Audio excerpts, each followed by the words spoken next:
Sa hindi nga inaasahang pangyayari ay nagtamo ng Achilles injury ang super import ng TNT na si Rondae Hollis Jefferson sa laro nila kontra sa Macau sa EASL. Kaya't isang taon nga siyang hindi muna maglalaro ng basketball at magpapagaling sa US. Kaya't dahil dito nga ay nababahala ang TNT management dahil wala pa silang import para sa darating na Commissioner's Cup. Dahil nakapirma si RHJ ng buong 50th season sa TNT.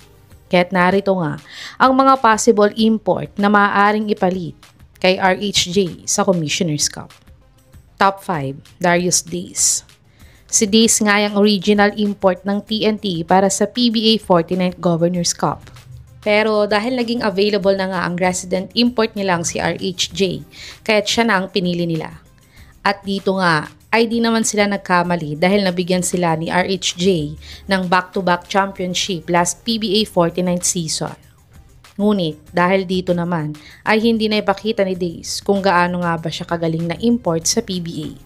Pero kung available nga siya, ay pwede nga siyang kontakin ulit ng TNT para gawin nilang import sa Commissioner's Cup. Si Days ay nag-average ng 17.2 points, 5.6 rebounds, 0.6 assist, 1 steal, 47% 3-point shooter, at 81% free throw shooter sa kanyang ongoing 2025-2026 Japan B-League season. Panoorin natin ang isa sa mga best game highlights ni Days sa NBA G League kung gaano nga ba siya kagaling na player.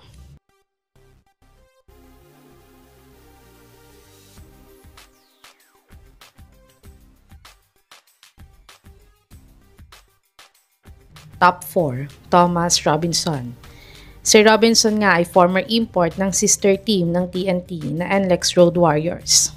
Sayang nga lang dahil napakalakas na import nitong si Robinson. Kaya lang ay mainitin nga ang ulo niya kaya napaabot sila ni Coach Pido dati. At matapos nga nito ay tinanggal na siyang import ng NLEX. Pero ayon nga mismo kay Robinson ay open pa din siya sa possible na paglalaro ulit sa PBA bilang import. Kaya't dahil nga dyan, ay baka pwede ngang subukan ng TNT itong si Robinson na gawin nilang import. Si Robinson ay nag-average ng 12.3 points, 9.7 rebounds, 1.9 assists, 1 steal, 0.5 blocks, 53 field goal percentage, at 53% free throw shooter sa kanyang 2024-2025 Puerto Rico BSN season. Panoorin natin ang isa sa mga best game highlights ni Robinson sa NLEX dati kung gaano nga ba siya kagaling na import.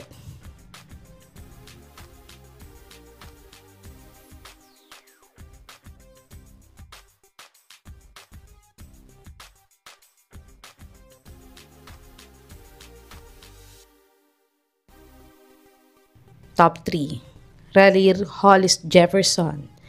Si Ralir nga ay ang nakakatandang kapatid ni Rondae. Lagi nga siyang kasama ni RHJ pag nasa may Pilipinas ito. At ginawa na din siyang second import dati ng TNT sa EASL tournament na naging magka-teammate pa sila ni RHJ dito. At napapabalita ngang siya nga din daw ang ipapalit ng Meralco na import sa pagkawala ni RHJ. At kung ire-recommend nga ni RHJ ang kapatid niya sa TNT, ay baka siya na ang kunin nilang import next conference. Si Ralir ay nag-average ng 21 points, 10.5 rebounds, 4.5 assists, 4 steals, 1 block, 20% 3-point shooter at 57% free throw shooter sa kanyang 2023-2024 EASL tournament. Panoorin natin ang isa sa mga naging best game highlights ni Ralir sa EASL para sa TNT.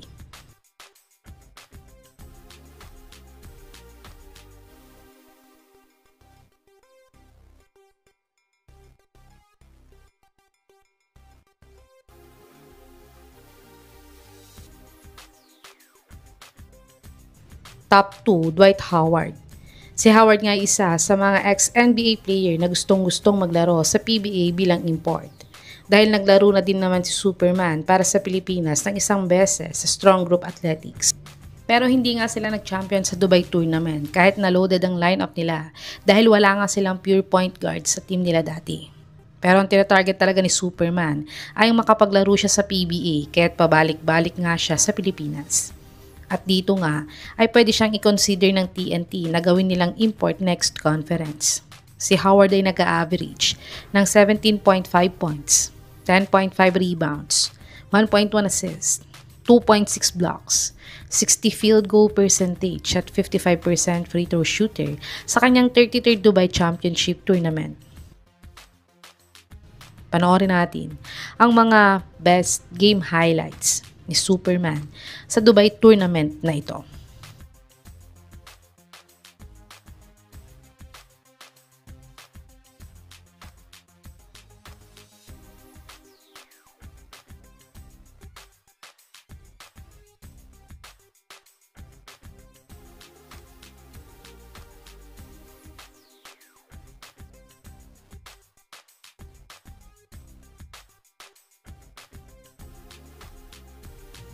Top 1, DeMarcus Cousins. Si Cousins nga ay 2 beses nang naglalaro para sa Pilipinas. Ang una nga ay nag-champion siya sa Zamboanga Valientes sa The Asian Tournament. At ang pangalawa niya ngang paglalaro sa Pilipinas ay sa SGA na pinaglaruan din ni Howard. At gaya ni Howard ay hindi din siya nag-champion sa tournament na sinalihan ng SGA. Pero ayon naman kay Cousins, willing din siyang maglaro sa PBA kung may kukuha sa kanyang team bilang import nila. At timing nga na no height limit para sa Commissioner's Cup ngayon. Kaya't pwedeng ang subukan ng TNT itong si Cousins kung available siya ngayon dahil fit na fit siya sa sistema ni Coach Chot dahil may shooting nga siya bilang isang big man. Kaya't ayon nga sa source na to ay isa nga daw si DeMarcus Cousins sa mga pinagpipilian ng TNT na gawing import para sa PBA 50th Commissioner's Cup. Si Cousins ay nag-average ng 18.2 points, 9 rebounds, 4.7 assists, 1.4 steals, 1.4 blocks, 31% 3-point shooter at 66% free throw shooter sa kanyang 2024-2025 Puerto Rico BSN season. Panoorin natin ang isa sa mga best game highlights ni Boogie sa Puerto Rico kung magiging fit nga ba siya sa TNT.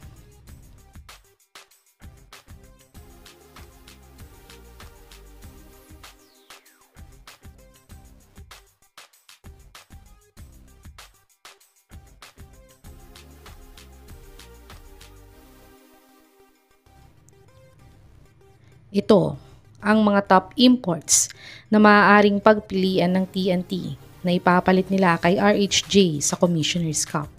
Sa tingin niyo mga kababos, sino sa mga imports na to ang pwedeng mag-fill ng spot ni RHJ sa TNT? I-comment niyo na po yan sa baba.